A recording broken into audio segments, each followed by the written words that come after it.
Habang si Chugi ay nagwawalis sa bakuran, nakita niyang sinaktan ng kanyang kapatid na babae. Pagkatapos, siya ay nagsalita, "Linger, mag-ingat sa kanan.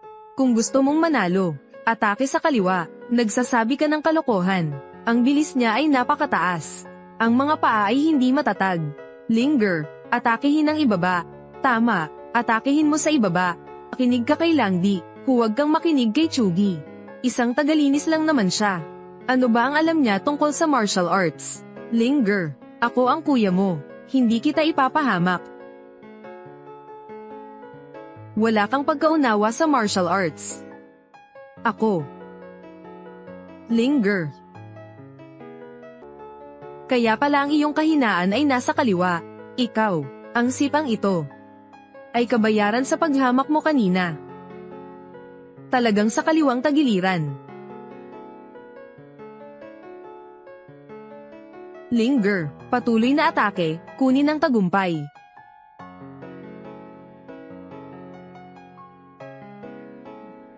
Mabuti, napakagaling.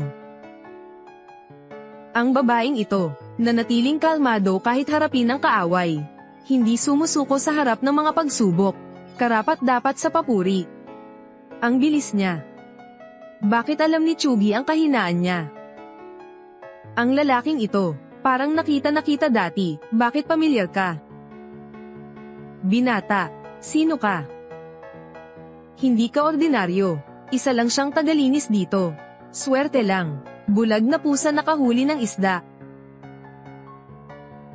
Isa lang siyang tagapaglinis na utility worker.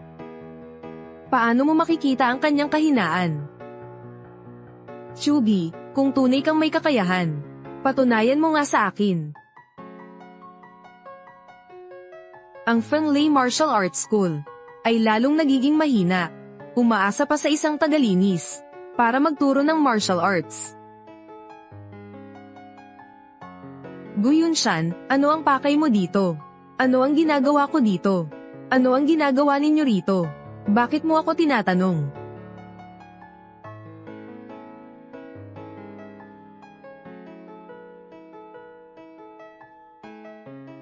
Manager. Napakababa ng kalidad ng Fenley Martial Arts School na ito. Kung sasali ka sa paligsahan ng martial arts, ikahihiya mo lang ang sarili mo. Ito ang 3 tiket para sa paligsahan. Hayaan mo akong umalis. Vanson Martial Arts School. Ano ngayon? Ito. Ang pangako ko, hindi na mababawi. Pumayag na ako eh. Manager. Matanda ka na kaya nagkakamali ka na. Ang paligsahan sa martial arts na ito ay kumakatawan sa dangal ng libu-libong mandirigma ng huwasiya. At umaasa ka lang sa 2 walang kwentang iyan. Kasama pa ang isang babae. Sila ang magdudulot ng kahihiyan sa bansa dahil sa pagkatalo. Sino ang minamaliit mo? Ang mga mahihina ay walang karapatang magsalita. O kaya, subukan nating maglaban. Punong pagsasanay ng Fengli. Baka natatakot ka sa akin. Hindi nyo ba kayang makipaglaban? Sige, laban tayo. Hindi ako takot sa'yo. Ito, ang sinabi ni Guyunshan. Medyo makatwiran din. May kinalaman sa dignidad ng Hoha. Kung ganun, parehong dojo ay magkumpetensya ng patas. Bawat isa ay maglalaban ng 3 tao. Ang matalo ay aalis. Ang manalo ay makakakuha ng 3 pwesto sa paligsahan. Pwede ba? Sige. Ang aking Vienson Martial Arts School ay sumasang-ayon. Guro, ang estudyante mo, si T.R. Linger. Ako ang sasali sa laban. Linger, ang iyong sugat, kahit man lang magpahinga ka ng kalahating buwan. Kung patuloy kang magpupumilit ng ganito, baka ikamatay mo pa ito. Huwag na kayong magsalita. Pumayag na ang aking guro na pumunta ako. Bukod kina Thin Track at Lukfong, sa kabataang henerasyon ng dojang na ito, wala nang iba, bukod kay Linger, ang antas ng labanang ito. Kung papasabak ko pa ang iba, para ko na rin silang pinatay. Guro, ako na ang lalaban. Kaya ko pa silang talunin. Ayaw ko, na nanunood lang ako sa gilid. Nakita kong bumagsak ang mga kapatid ko. Mukhang, ganito na lang talaga ang mangyayari. Sandali lang.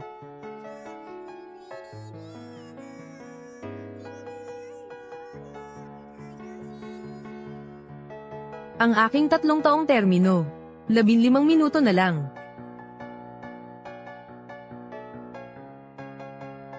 Aalis na ako, Chugi.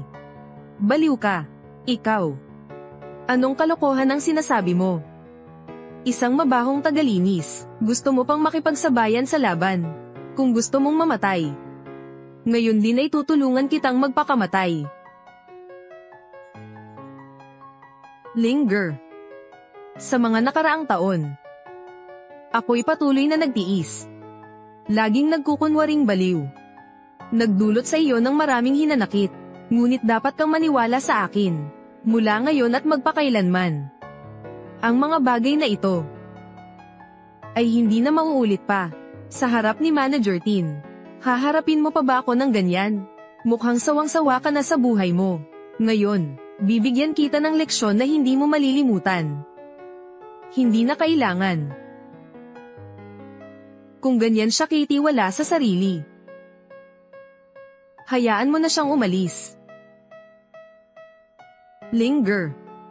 Kung siya ay matalo, ang buong dojo ay magkakaroon ng malas. Paano natin siya pahihintulutang gawin iyon? Chugi, sigurado ka ba? Ito ay labanan ng buhay at kamatayan. Huwag kang mag-alala, guro. Ako ito.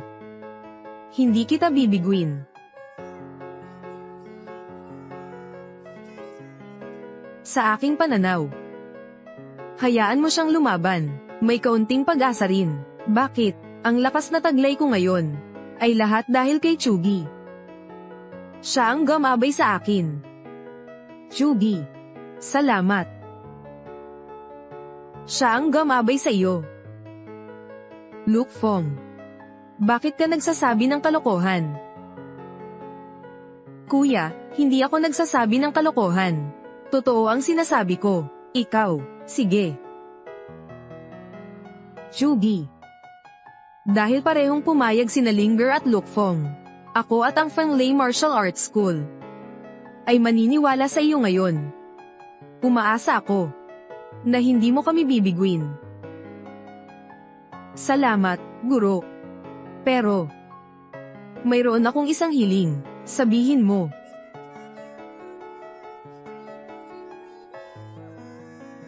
Ako ang lalaban sa huli. Kung takot kang mamatay, sabihin mo na agad. Kahit ikaw ang huling lumaban, hindi ka pa rin makakatakas sa kamatayan. Walang kwenta. Malinaw na sinabi ko sa iyo. Kung hahadlangan mo ako, ngayon, talagang hindi kita patatawarin.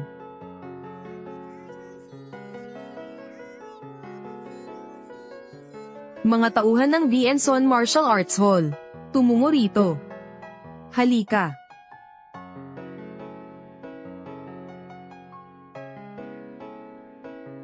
Ito ang kampyon ng martial arts ng Intan. Bakit nasa Vienson Martial Arts Gym na naman? Tama ka, napakalupit ng taong ito. Ang mga kalaban niya, wala pang nakaligtas. Ngayong pagkakataon, mukhang mapanganib na talaga, Kuya Vienson. Ikaw ay isang gago. Hindi siya estudyante ng Yonshan Martial Arts School. Sino ang nagsabing hindi? Ako ang nagpapatunay. Siya ang nagpapatunay. Ayos na yan. TNZ, hindi basta-basta ang taong ito. Umiwas ka nga. Ako ang iiwas sa kanya. Anong kampyon? Sa harap ko, Duan Tiens. Isa ka lang hamak na manok.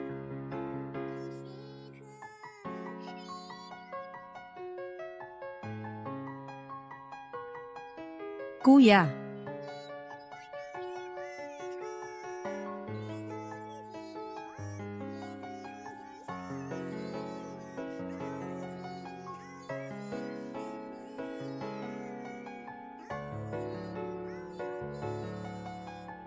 Tiens. Kuya, ayos ka lang ba?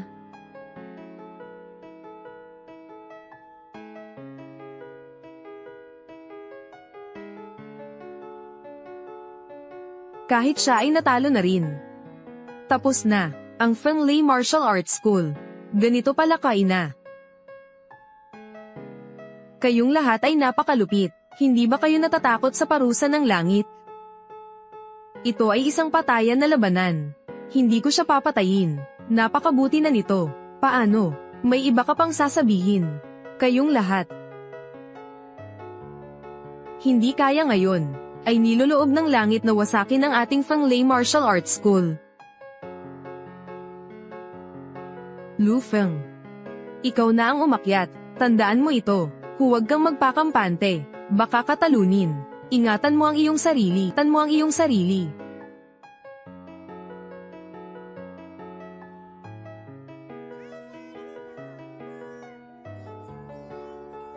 Ang kapatid mo, hindi kayang tumanggap ng isang hampas ko.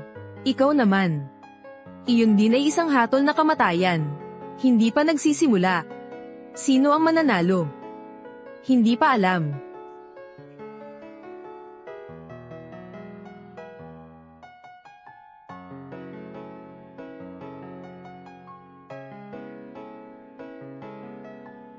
Sige na, Kuya Lafeng, kaya mo yan. Itong batang Lafeng na to. Bakit ang lakas niya? Ang bata talaga. Kailan ka naging ganito kalakas? Sinabi ko na sa'yo, si Chugi ang nagturo sa akin ng martial arts.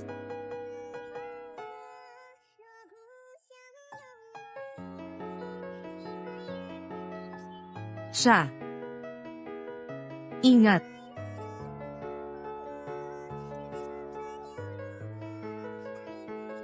Gamitin mo ang siko mo parang patalim. At suntok pababa.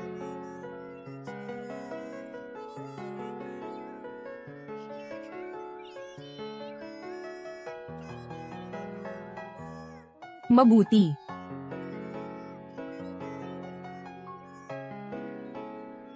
Huwag masyadong kumpiyansa. Ngayong pagkakataon, siya lang ang pinakamahina sa amin. Gusto mong manalo. Sa susunod na buhay na lang.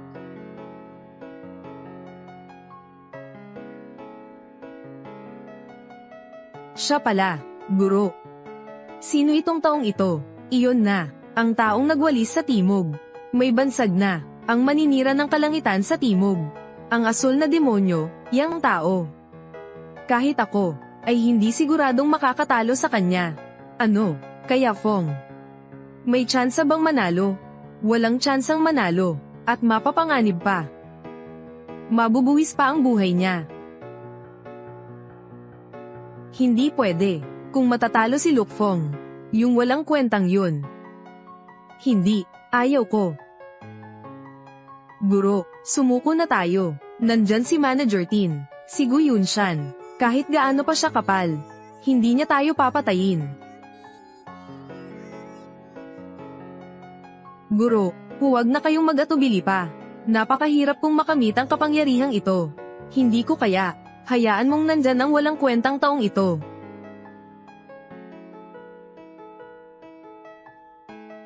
Guro. Kung ayaw mong sumuko, ako na ang sisuko.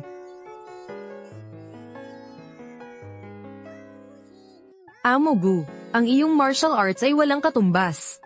Aming inaamin ang pagkatalo. Mabuti. Luke Haisan, ang estudyanteng iyong buong puso naming pinalago. Kung wala namang kakayahan, huwag na lang. Hindi ko inasahan na siya pala ay isang duwag na tulad nito. Ang iyong Fenley Martial Arts School. Talagang nakakahiya na. Tama si Boss C. Luke Feng, sumuko ka na. Para ligtas tayong lahat.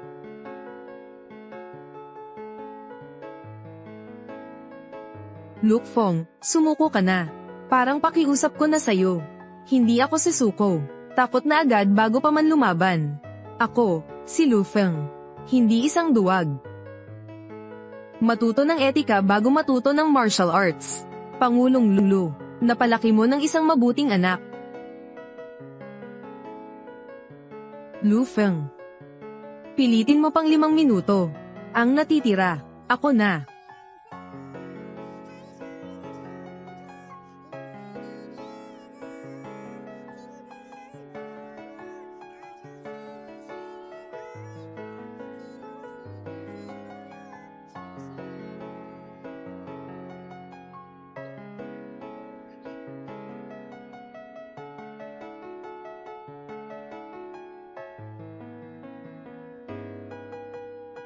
Luke Fong.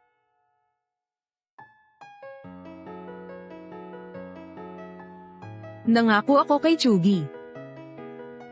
5 minuto pa, kaya natin to.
Nangako ako kay Chugi.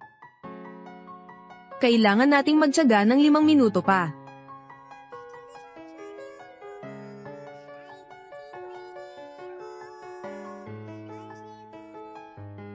Luke Fong.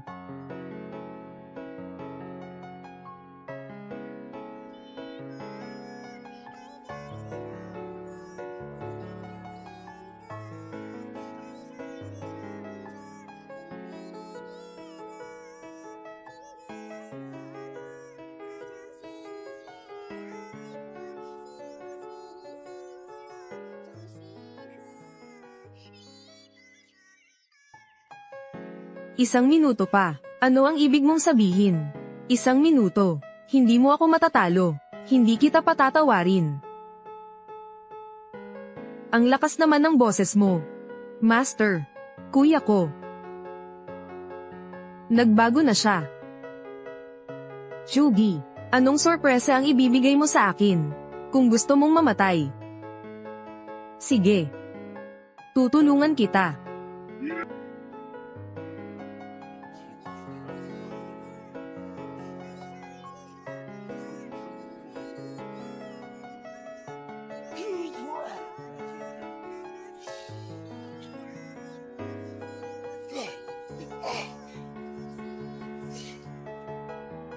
Kuya Chugi, kuya. Kaya pala siyang masaktan ng ganoon kalala. Sino ka ba talaga? Siya. Tagapaglinis lang siya ng dojo ng Fongli. Isang tagapaglinis lang.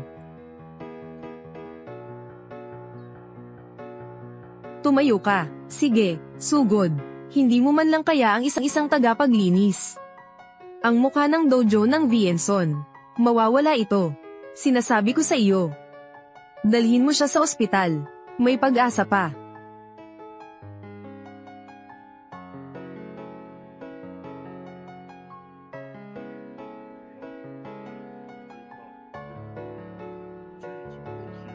Ni isang suntok ay hindi niya kinaya. Ang taong siyang tao na iyan. Isa lang palang tigreng papel. May posibilidad kaya? Masyadong malakas si Chugi. Hindi. Gaano nakatagal siya rito? Anong klaseng tao siya? Hindi mo alam. Tama lang naman. Kung siya nga ay malakas, hindi na sana siya naging isang walang silbi. Chugi ang pangalan mo. Tagapangasiwatin. Oo nga. Nakita ko ang lakas mo. Hindi ito katulad ng estilo ng paaralan ng martial arts na Fongli. Tagapangasiwatin. Fongloi Martial Arts School. Hindi kailanman gumawa ng isang masamang kilos. 8 bahagi. Ang itinago niyang pag-aaral ng palihim. Sinadyang pagpapabagal ng oras. Umaasa kay Luke Fong para maubos ang lakas ng kalaban. Tapos saka siya susugod. Ang suntok ko kanina. Nagtira ako ng 3 bahagi ng aking lakas.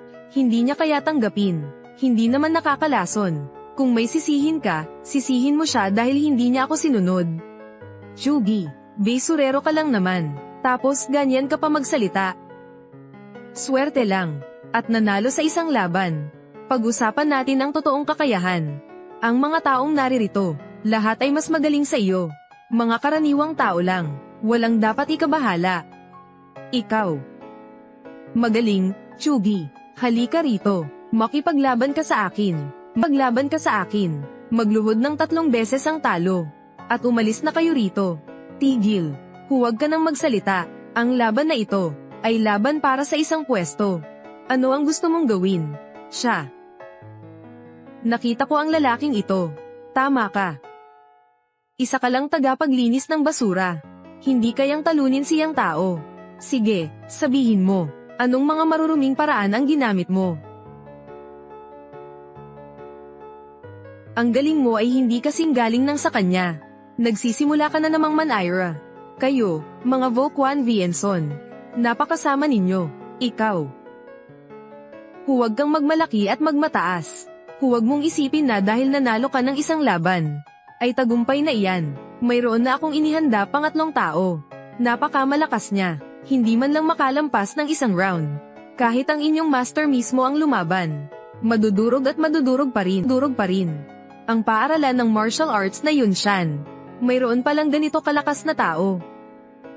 Hayaan mo siyang maghambog. Sa mundong ito, may kayang durugin ng master natin. Siguro'y antas lamang ng Diyos ng digmaan. Isang payo ko sa iyo. Sumuko ka na. Kung gayon, inaanyayahan ko kayong kumilos.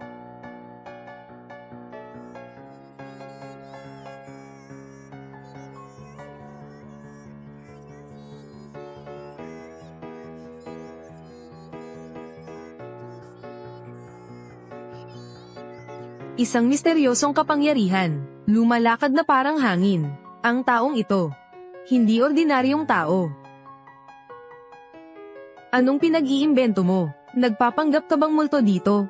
Ayaw tumingin sa liwanag, tapos maghahambing ka sa master ko.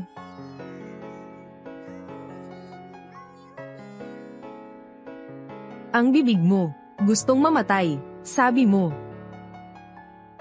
Ikaw. Bakit siya nandito?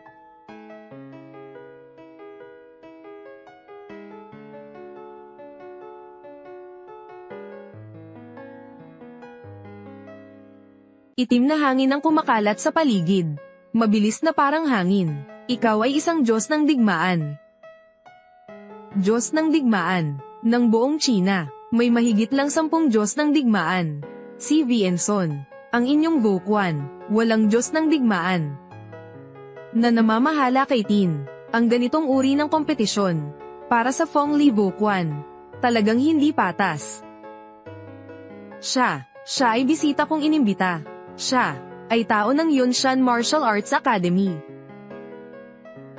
Manager Tin. Napagkasunduan na ang mga patakaran ng martial arts competition. Sino ang nagsabing hindi pwedeng mag-imbita ng iba? Mayroon bang hindi patas? Kahanjinin. Si Vienson, ikaw ay isang hamak na tao. Walang hiya, ito ay isang maruming paraan.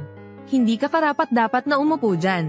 Magmay-ari ng isang paaralan ng martial arts. Karapat-dapat o hindi ninyo yun dapat desisyunin. Nanalo ako sa kompetisyong ito. Kaya ko lang kaya't nandito't nakikipag-usap. Sige. Ang laban na ito, pumayag ako. Kuya, huwag kang magmadali. Pumayag. Bakit ka pumayag? Guro, ang buhay ng mga alagad. Ipinagkatiwala mo ba ito sa kanya? Guro, pakisuyong pag-isipan muli. Ayaw kong isuko ang kapangyarihang ito. Ang mga tao sa paaralang martial arts na Fengli. Mga duwag silang lahat. TSK. Ikaw, isang walang silbi. Hindi pwedeng manalo. Bumaba ka rito agad. Isang maliit na Diyos ng digmaan lang naman. Matagal na rin akong hindi bumababa ng bundok. Kayong mga bata pa, hindi ninyo nirerespeto ang Diyos ng digmaan. Gusto kong subukan. Anong lakas meron ng isang tanga na katulad mo?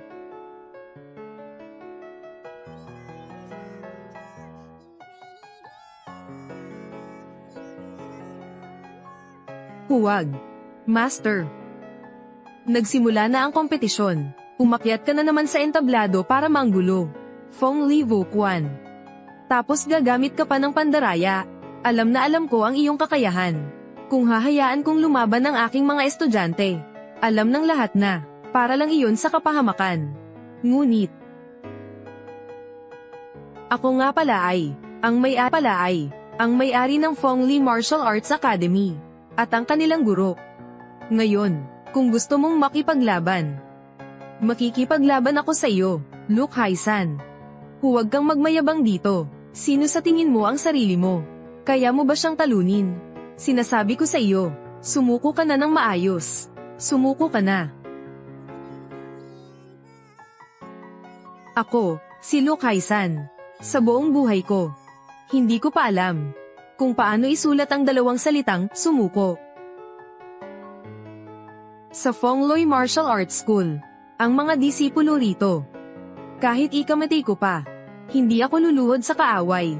Master, hayaan niyo po akong makipaglaban sa kanya. Hindi po ako natatakot mamatay. Amo, hayaan niyo po akong umahan. Ito ang laban ko sa kanya. Jugi. Nakikita ko na. Malakas ka, higit pa sa akin noong bata pa ako. Ngunit ngayon, haharapin mo siya. Ang tsansa mong manalo ay wala. Bata ka pa. Hinding-hindi ka dapat mamatay dito. Ang mga anak ng pamilyang Lu, talagang magkamukha. Sige, Ginoo Lu, kung sa tingin mo'y sapat na ang haba ng iyong buhay, tutulungan ka naming tapusin ito. Chairman Lu, sigurado ka ba? Oo nga. Sigurado na ako. Patayin mo siya.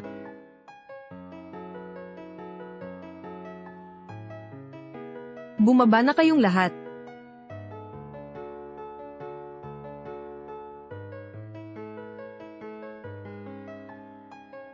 Umalis ka na.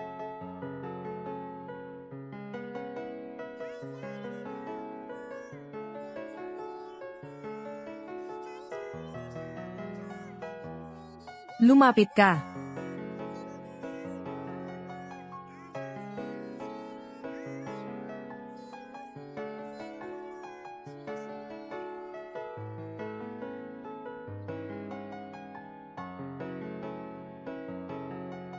Master.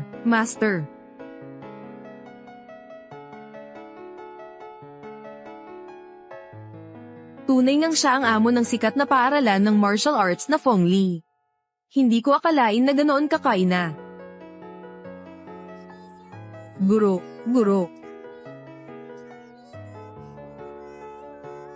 Pati ikaw ay natalo na. Ang paaralang martial arts na ito, kailangan pa bang buksan? Si Vienson, huwag kang umakyat dito. Sa aking palagay, sumuko na kayong lahat. Sumali kayo sa aking paaralang martial arts, ang Vienson. Magpakababa kayo sa akin. Isang masunuring aso. Bibigyan ko kayo ng pagkakataong mabuhay. Ano?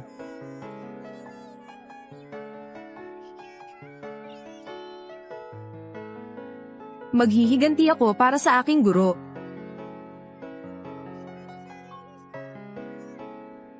Mga walang silbi. Ang mga taong inimbita ko, syempre hindi madali. Ginoo, sa tingin ko, hayaan na lang natin silang makita ito.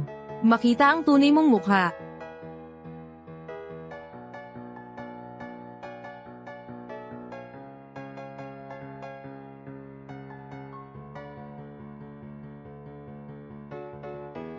Siya pala.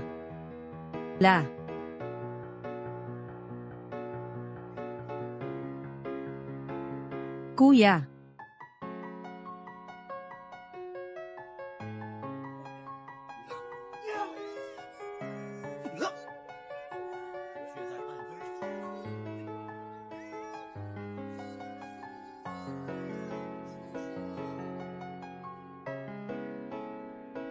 Hindi ko inaasahan na siya. Ang Diyos ng digmaan ng angkan ng mga THUNG, si THUNG Kin. Hindi ko akalain. Pati ang master ko ay natalo niya. Ang angkan ng mga THUNG noon ay ang angkang nagmula sa isang Diyos ng digmaan. Ang Diyos ng digmaan na si THUNG Qin. Isa ring kilalang personalidad sa mundo ng martial arts. Narinig ko pa nga raw. Nakalaban niya ang isang Diyos. Sa kamay ng isang Diyos ay nakayanan pa niyang tumagal ng 10 minuto. Grabe, 10 minuto. Ang galing-galing. Hindi ko alam kung paano, GTHUNG. Nalate ako. Patawad po. Ayos lang. Turinjin mo na lang akong bisita ng paaralan ng martial arts na Vienson. Huwag ka nang magpakumbaba. Nandito si Tang, ang Diyos ng digmaan.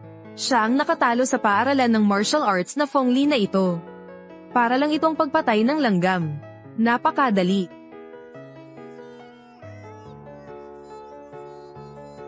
Ang lihim na aklat ng pakikipaglaban ng angkan ng mga Tang. Hihiramin ko ito ng ilang araw para pag-aralan. Ibabalik ko rin ito pagkatapos ng ilang araw.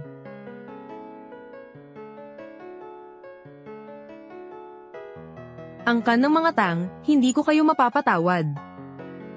Ang pagkamatay ng aking ina. Posible na sila ang may gawa. Naghihiganti ka sa akin. Kapag nakabalik na ako. Kung gayon, simulan ng investigasyon kay THUNG Qin.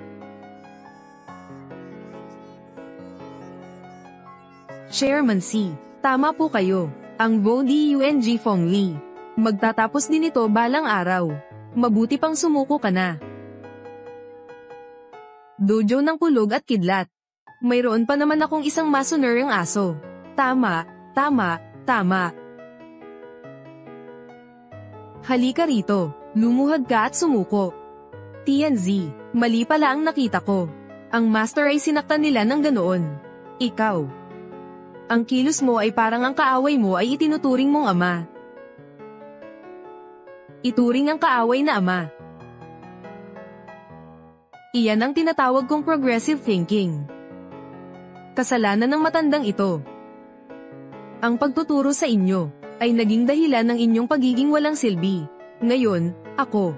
Babalaan ko kayo. Kung kayo ngayon, kung hindi kayo lumuhad. Ang kamay ng matandang ito. Natatakot akong hindi ko na kaya pang pigilan pa. Hayop ka. Sampain ka. Siya ang master ninyo. Magluhod man o hindi. Huwag kayong luluhod. Kayo ang mga kinatawan ng karangalan ng paaralan ng martial arts. Hindi kayo pwedeng lumuhad. Huwag lumuhad. Babalian ko ang mga binti ng master ninyo. Marami kaming paraan. Mas mabuti pang mamatay siya. Ama, guro, huwag, huwag, luluhurin, luluhuran ko po.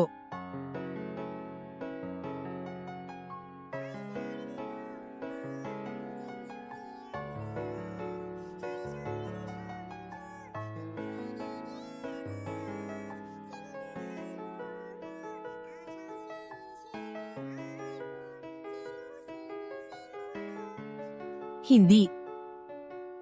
Anong klaseng kasalanan ba ang nagawa ko? Ang Vokuan ko, bakit ito napunta sa ganitong kalagayan?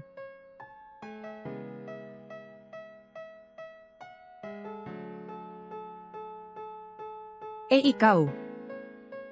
Ako.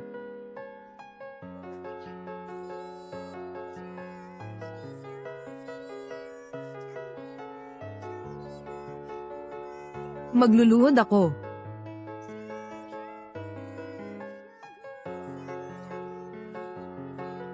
Huwag kang luluhod.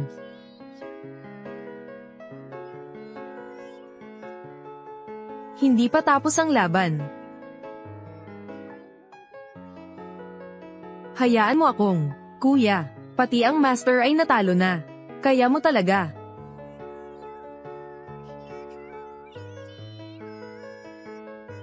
Mabait na kapatid. Ang kuya mo, nitong 3 taon, ay nagtiis. Marami kang dinanas na paghihirap. Hindi ako makakilos. Pasensya na po. Pero nangako ako sa iyo. Ako ay hindi na aatras pa. Pero kuya, isa siyang Diyos ng digmaan. Napakalakas niya, Diyos ng digmaan. Ano naman, nandito ako. Sa mundong ito, hindi ko hahayaang may sinuman saktan ka. Ang lalim naman ng pagkakaibigan natin, ano? Ang batang ito, baliw ka talaga. Hindi ka ba natatakot mamatay? Digmang Diyos, naglalabas ng panloob na lakas. Pumatay mula sa malayo, nakalampas na siya sa karaniwang lakas ng pakikipaglaban. Bihira sa mundo ang taong tulad niya. Sa iyo lang. Isang maliit na digmang Diyos lang. Hindi pa rin masasabing kampyon ng mundo. Imposible ba? Mas malakas ka pa kaya sa Diyos ng digmaan? Ano iyon? Sasabihin mo bang Diyos ako? Chairman, kung siya ay isang Diyos, nandito ako. Ako ang ama ng Diyos. Kung gayon, kailangan nating tingnan ang iyong buhay. May kakayahan ba ito, Chugi? Ngayon, kung kaya mong talunin si Mr. Thung, ang Vokwon Vienson, ay lubos na si Suko. Mula ngayon, susunod ako sa utos ng paaralan ng martial arts na Fong Li. Pero kung matatalo ka, natatalo na. Tapos, kung matalo ka, lahat ng tao sa paaralan ng martial arts na Fong Li, kailangang mamatay dito. Gusto mo bang gamitin ang buong paaralan bilang panangga mo? Pangulo, sila lang at ang gunggong na ito ang mamamatay. Hindi ko sinaktan ang Vanson Martial Arts School. Ayaw kong mamatay. Thoan Thin Track, may konsensya ka pa ba? Tinuruan ka ng guru mo ng martial arts. Pinalaki ka niya, nang mabigat ang sugat ko. Ano naman ang pakialam ko? Ako ba ang nagutos sa kanya na iligtas ako? Bukod pa rito, ang isang bayani ay dapat marunong tumayo at lumuhad. Malapit nang mawala ang Fong Li Vokwon. Bakit ko pa sasamahan iyon? Kahit na nasa Vienson Vokwon ako, mas mabuting maging aso pa kaysa mamatay. Ikaw, don't Tien Track. Nag-conclude ka lang na matatalo ako. Kung mananalo ka, magluluhod ako mula sa Vokwon Fong Li. At aalis na dito. Sige ba? Ngayon. Sisiguraduhin kong luluhod ang lahat ng mga hamak na gaya ninyo. At magsialis sa Wind and Thunder Dojo.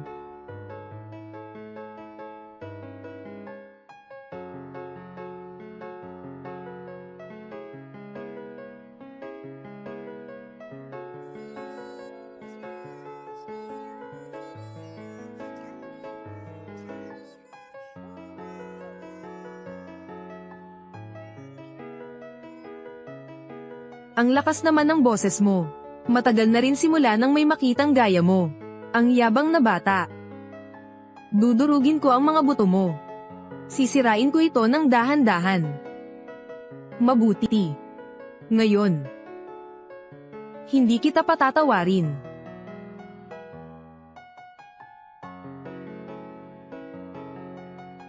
Maliban sa Diyos, walang makaiayla sa tatlong kasanayan ko.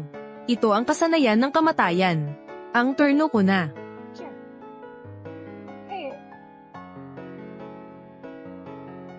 Kuya, hindi ba ako nagkakamali? Isang hampas lang. Nanalo ka na. Akala ko, talagang matatalo tayo. Nanalo pa tayo. Master, nagkamali po ako. Kanina po, nagpapanggap lang ako. Para makapagtiis, para lang maprotektahan ang buhay ng lahat. Nanalo si Fong Li, hindi ko na kailangang maging kaaway ang ama ko. Master, napakasama ng ginawa niya kanina. Mukhang hindi iyon pag-arte. Ginoo, ikaw po ang Diyos ng digmaan. Bakit ka natalo sa kanya? Imposible kaya, gusto mo bang lalo silang mapahamak? Kanina lang ay, nagkamali lang ako sandali, kaya niya ako nasundan at sinalakay. Ang batang iyon, sa pagkakataong ito, Hindi na kita bibigyan ng pagkakataong sumalakay ulit ng hindi inaasahan.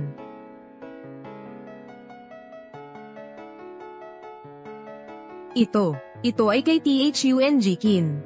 Ang huling kasanayan. Ang kapangyarihan ng demonyo.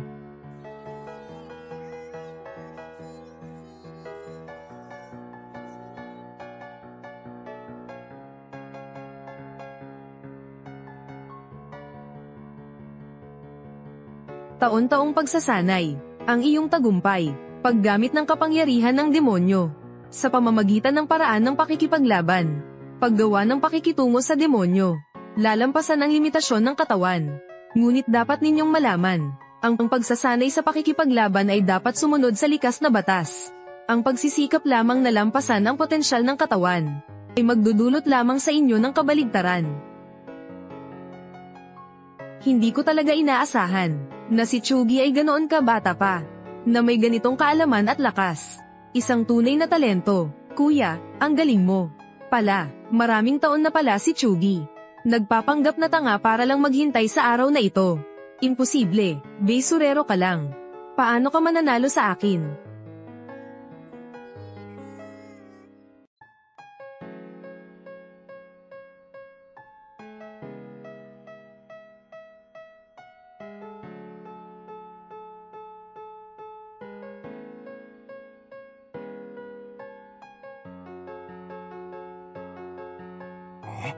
Hindi maganda. Ito ay gamot na pampalakas ng demonyo para mapalakas ang sarili mong kapangyarihan. Tang Jian, ikaw ay isang Diyos ng digmaan. Bakit mo ginagamit ang ipinagbabawal na gamot para makipaglaban sa isang bata? Hindi ka ba natatakot na pagtawanan ka ng mga tao? Pag nasa entablado na, panalo o talo, yun na ang lahat. Kuya, bumaba ka na. Linger, huwag kang mag-alala. Hindi ako matatalo. Chugi, ang pagkatalo mo sa Diyos ng digmaan ay ang hangganan mo na. Uminom si Mr. Thung ng pampalakas. Hindi ka mananalo. Ngayon, dapat natin siyang patayin, ang nakakainis na batang yun.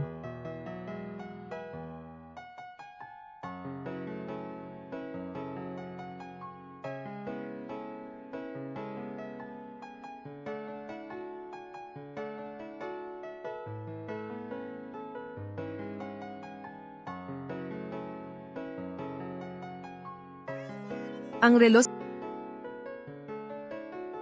Ikaw pala.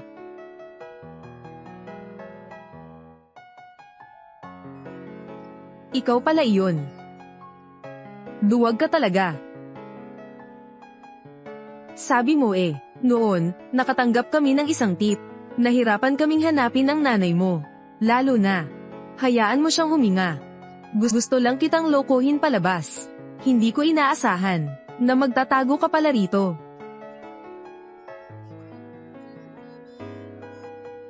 Ang nanay ko ba'y ikaw ang pumatay? Ano naman ngayon? Ang angkan ng mga tang. Hinding-hindi ko kayo mapapatawad habang buhay. Angkan ng mga Thung.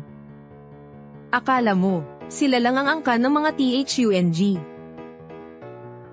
Sino pa? Wala ring silbi kung sasabihin ko sa'yo. Hindi rin makakatakas ang kapatid mo. Ang mga nasa likuran ko, papatayin nila ang buong pamilya mo. Dahan-dahan kayong pahihirapan. Sa huli ay, patayin nila ang lahat ng taong nasa paligid mo. Sino pa ba ang nasa likuran mo? Hindi ko sasabihin sa iyo. Mabuhay ka na lang sa takot. Mabuhay sa paghihirap habang buhay.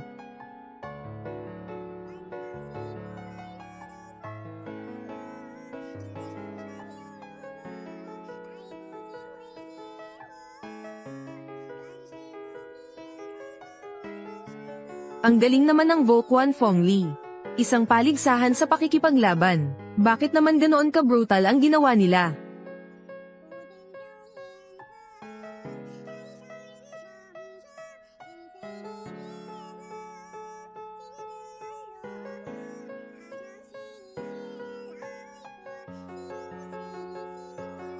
Grabe, ang Fongli Vokwon. Pakikipaglaban lang naman iyon. Bakit naman ganoon ka-brutal ang ginawa nila? Yang Tanfong, ang pangalawa sa ranggo sa mundo ng martial arts. Sinasabi ng alamat na, nakalaban na niya ang Dragon Lord. Nang 15 minuto, bakit siya naparito? Hindi ko kilala si Ji Yang.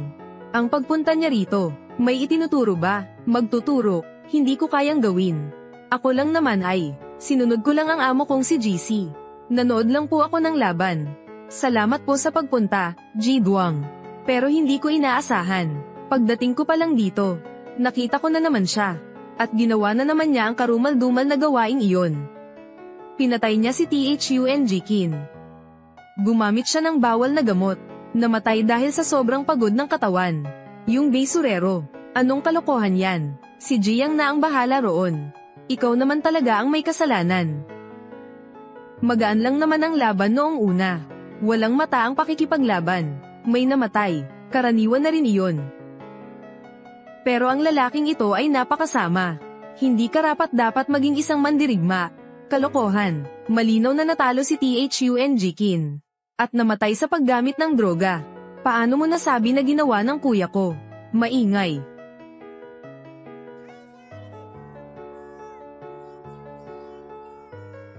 Pakiusap, Ji Duang, huwag na kayong magalit. Ang bagay na ito, ang labanang ito, panloob na usapin lang po.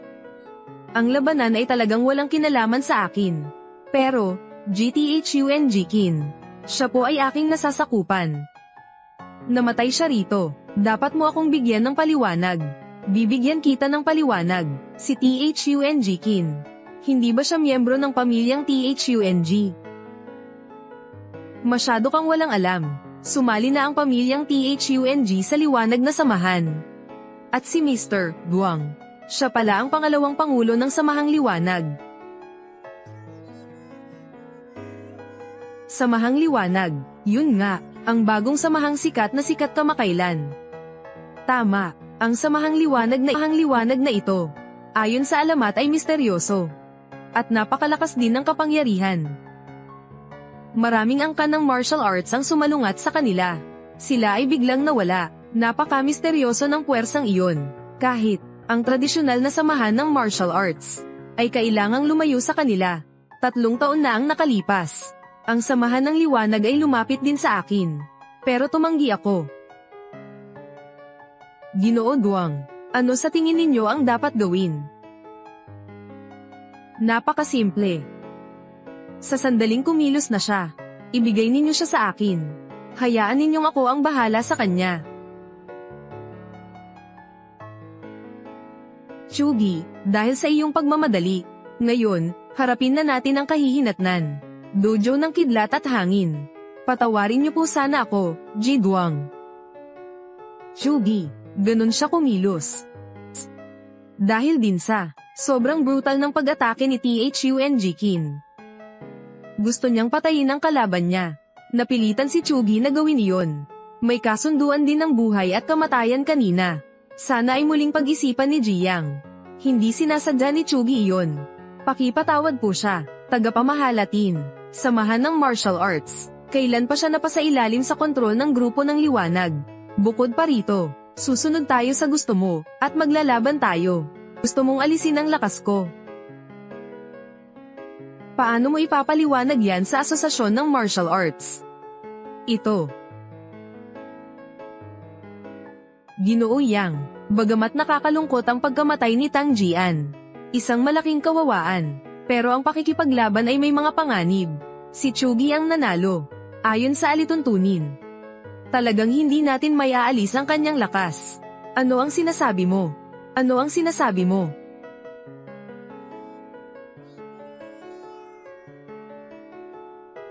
Kung ganoon, ako, ang grupo ng liwanag, dahil sa Martial Arts Association ay kailangang patawarin siya. Pero, ang pakikilahok sa paligsahan ng martial arts sa taong ito, ipagkatiwala na lang natin sa paaralan ng martial arts na Vienson. Bakit naman?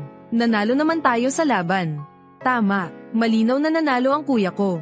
Ayon sa mga patakaran, hindi ito sa amin, Ginoo Duang. Ang paligsahang ito sa martial arts, ang paglalaan ng mga pwesto, ay responsibilidad namin, usaping panloob. Kahit na ang liwanag na samahan, ay walang karapatang makialam. Tayo, ang Samahan ng Liwanag, ay walang karapatang makialam. Pero paano naman ang Dragon Lord? Dragon Lord. Oo nga, ang pinuno ng Samahan ng Liwanag, ay siya palang Dragon Lord. Imposible, talagang imposible ito. Dakilang Dragon Lord, nawawala na ng 3 taon. Paano naman kaya, magiging pinuno ng grupo ng liwanag? Dakilang Dragon Lord, hindi naman nawawala. Lihim lang na nagtatayo ng grupo ng liwanag. Kung hindi ay, bakit napakaraming mayayamang pamilya ang sumasang-ayon na sumali sa Light Group? Ang pinuno ng Light Group ay nagpapanggap na ako sa loob ng ilang taon na. Ginagamit ang pangalan ko para manloko at manlamang. Hindi kaya ang pagkamatay ng aking ina. Kasalanan na naman nila ito. Ginoo Yang, napakahalaga ng bagay na ito. Hindi ko pumapaniwalaan ang sinasabi ninyo. Panig na lamang. Nakita ko ito. Panghuli ko ito. Panghuli ay naniwala na rin kayo, ano? Ang anteng-anteng. Totoo ngang, mahal na Dragon Lord. Mahal na Dragon Lord, si chairman na naman ng Light Group. Ang medalya ng Dragon Lord. Itinago ko na po. Ito, paniguradong pekeng-peke. Pero mahal na Dragon Lord, bakit may ganitong utos? Iyon ay dahil si C. Vienson ay isa ring miyembro ng liwanag na samahan.